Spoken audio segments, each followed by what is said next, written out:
வணக்கம் நண்பர்களே, welcome to 369 universal key channel. பிளித்தி பீமுக்கு கீழே கரையா மருந்து எப்படி ஊற்றணும் அப்படிங்கிறத இந்த வீடியோவில் பார்க்கலாம். நன்றி நன்றி வணக்கம். நாம் பிளித்தி பீமு அடிக்கிறதுக்கு முன்னாடி இந்த மாதிரி ஒரு வரி பிரிக் ஒர்க்கு முதல்ல பண்ணுவோம். எந்தெந்த இடத்துல பிளித்தி பீம் வருதோ டிராயிங் பிரகாரம் 9 இன்ச் வால் எங்கே வருதோ அந்த இடத்துல ஒரு வரி பிரிக் ஒர்க் பண்ணுவோம் இல்லைங்களா. இது பண்ணி முடிச்சதுக்கப்புறம் பீம் கட்டி 2 பக்கம் சைடு அடித்து காங்கட்டு போடுவோம். இப்போ பிளித்தி பீமை இந்த ஒரு வரி தான் தாங்குது. இப்போ பிளித்தி பீமுக்கு சைடில் நம்ம என்ன பண்ணுறோம் அப்படின்னா கடப்பாறை மூலமாக துளையிடுறோம். 2 சைடும் எவரி 1 ஃபீட்டுக்கு ஒரு 3 இன்ச்சிலேருந்து ஒரு 6 இன்ச்சுக்குள்ளே ஹோல்ட் பண்ணுறோம். எவரி 1 ஃபீட்டுக்கு பிளித்தி பீம் எங்கெங்கே வருதோ உங்கள் பில்டிங்கில் எல்லா இடத்துலையுமே நீங்கள் என்ன பண்ணுறீங்க அப்படின்னா கடப்பாறை மூலமாக ஹோல்ட் பண்ணணும். இல்லை இப்படி பிளித்தி பீம் ஒரு இடம் விடாமல் எல்லா இடத்துலையும் இதில் நம்ம பண்ணணும். எவரி 1 ஃபீட்டுக்கு கடப்பாறை மூலமாக ஹோல் போட்டுக்கிட்டே போகிறோம். பிளித்தி பீம் நெட்டுக்கும் இன்னர் சைடும் அவுட்டர் சைடும் 2 சைடும். இதுதான் pest control chemical FMC Biflex TC அப்படின்னு சொல்கிறது. இந்த கெமிக்கல் ஒரு குறிப்பிட்ட அளவு ஊற்றிட்டு அதுக்கப்புறம் ஒரு 300 லிட்டர் பாரலில் ஃபுல்லாக வந்து நம்ம என்ன பண்ணுறோம் அப்படின்னா தண்ணியை ஃபில் பண்ணுறோம். அதுக்கப்புறம் ஒரு பக்கெட்டில் ஒரு டப்பா எடுத்துகிட்டு வந்து எங்கெங்கே பிளித்தி பீமில் ஹோல் போட்டோமோ அந்த இடம் ஃபுல்லாக என்ன பண்ணுறோம் அப்படின்னா நாம் கரையா மருந்தை ஊற்றுறோம். இது வந்து ஒரு ஸ்டேஜ்.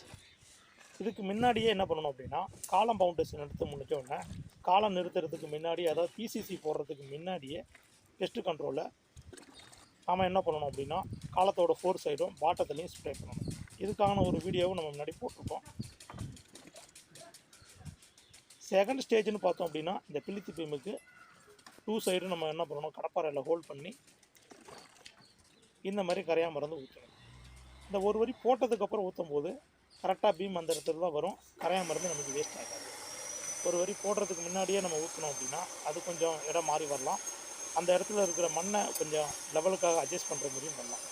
அதனால் இந்தமாரி ஒரு வரி போட்டதுக்கப்புறம் நீங்கள் கரையா மருந்தை இந்தமாரி அப்ளை பண்ணும்போது பில்டிங்க்கு 2 சைடும் அது வந்து என்ன பண்ணும் கரையான அரிப்புலேருந்து பாதுகாக்கும். இப்போ பீமை நம்ம வரி போட்டிருக்கிறோம். அது வந்து நம்ம பில்டிங் ஒழுங்குக்கு எங்கே 9 இன்ச் வால் வரணுமோ அதுக்காகவும் வரி போட்டிருக்கோம். ரெண்டாவது சைடு அடிக்கிறதுக்கு பக்காவாக வந்து அந்த பீம் அந்த பக்கம் ஒழுங்குக்கு வந்து கரெக்டாக இருக்கும். கொஞ்சம் சைடு விலகி போகாது. அந்த அளவுக்கு மெஷர்மெண்ட்டுக்காக பீம் வந்து பக்காவாக உட்காரும். காங்கட்டை போடுறதுக்கும் நமக்கு வந்து சைடு அடிக்கிறதுக்கு பக்காவாக இருக்கும். இந்த மாதிரி எவரி 1 ஃபீட்டுக்கு முதல்ல என்ன பண்ணுறோம் அப்படின்னா கடப்பாறையில் ஹோல் போடுறோம். அதுக்கப்புறம் இந்தமாரி கரையா மருந்தை ஒரு பாரலில் ஊற்றி பக்கெட்டில் முன்ட்டு வந்து நம்ம என்ன பண்ணுறோம் அப்படின்னா அந்த எவரி 1 ஃபீட்டுக்கும் எந்தெந்த இடத்துல விட்டு ஹோல் போட்டோமோ மறக்காமல் எல்லா இடத்துலையும் கரையா மருந்தை ஊற்றுறோம். இது வந்து செகண்ட் ஸ்டேஜ். அப்புறம் தேர்டு ஸ்டேஜ்னு பார்த்தோம் அப்படின்னா நம்ம பேஸ்மெண்ட்டு பில்லிங்கெலாம் முடிச்சுட்டு PCC போடுற கண்டிஷனில் அதுக்கு அந்த PCC போடுற லெவலுக்கு மண்ணெல்லாம் எடுத்து முடிச்சதுக்கப்புறம் பூராடி முடிச்சுட்டு மண்ணெல்லாம் எடுத்து முடிச்சுட்டு எம்சாண்ட் போடுற ஸ்டேஜில் நம்ம என்ன பண்ணணும் அப்படின்னா இந்த மாதிரி நம்ம ஃப்ளோரிங் ஃபுல்லாக தளம் போடுறதுக்கு PCC போடுறதுக்கு முன்னாடியே இதேமாரி எவரி 1 ஃபீட்டுக்கு என்ன பண்ணணும் அப்படின்னா கடப்பாறை மூலமாக நம்ம வந்து ஹோல் போட்டுட்டு இதேமாரியே கரையா மருந்தை ஊற்றணும். அதுக்கப்புறம் 4th ஸ்டேஜ்னு பார்த்தோம் அப்படின்னா பில்டிங் வந்து நம்ம ஃபினிஷிங் ஆகிற ஸ்டேஜில் சுற்றி தரவை வலிப்போம். இல்லை சில பேர் வந்து பேவிங் பிளாக் போடுவாங்க. எல்லாம் அந்த டைமில் நம்ம என்ன பண்ணணும் அப்படின்னா பைப்லைன் ஒர்க் எல்லாம் முடிச்சுட்டு ஃபைனலாக தரவழிக்கிறதுக்கு முன்னாடி நாம் பைப்லைன் இல்லாத இடமா பார்த்து ஹோல் போட்டு இதேமாரி கரையா மருந்தை ஊற்றணும். இந்தமாரி பண்ணும்போது கரையா மருந்துலேருந்து பில்டிங்கை வந்து நம்ம பாதுகாக்கலாம். மொத்தம் வந்து காலம் ஃபவுண்டேஷன் ஒரு ஸ்டேஜ், பிளித்தி பீம் ஒரு ஸ்டேஜ், அப்புறம் பேஸ்மெண்ட் ஒரு ஸ்டேஜ், அப்புறம் பில்டிங் அவுட்ரு வந்து ஃபினிஷிங் ஆகிற ஸ்டேஜ். இந்தமாரி கரையா மருந்து அப்ளை பண்ணும்போது நமக்கு நல்லாயிருக்கும். பில்டிங்க்கு ரொம்ப பாதுகாப்பாகவும் இருக்கும். இது வந்து நம்ம ஒரு வரி போட்டு முடிச்சதுக்கப்புறம் பண்ணுறது தான் ரொம்ப நல்லது. ஏன்னா அந்த இடத்துக்கு கரெக்டாக பக்காவாக 2 சைடும் ஹோல் போட்டுருவோம். எங்கேயும் வந்து இடம் வந்து மாறாது. எல்லா செவுறு வர இடத்துலையும் நம்ம வந்து கோல் போட்டு முடிச்சு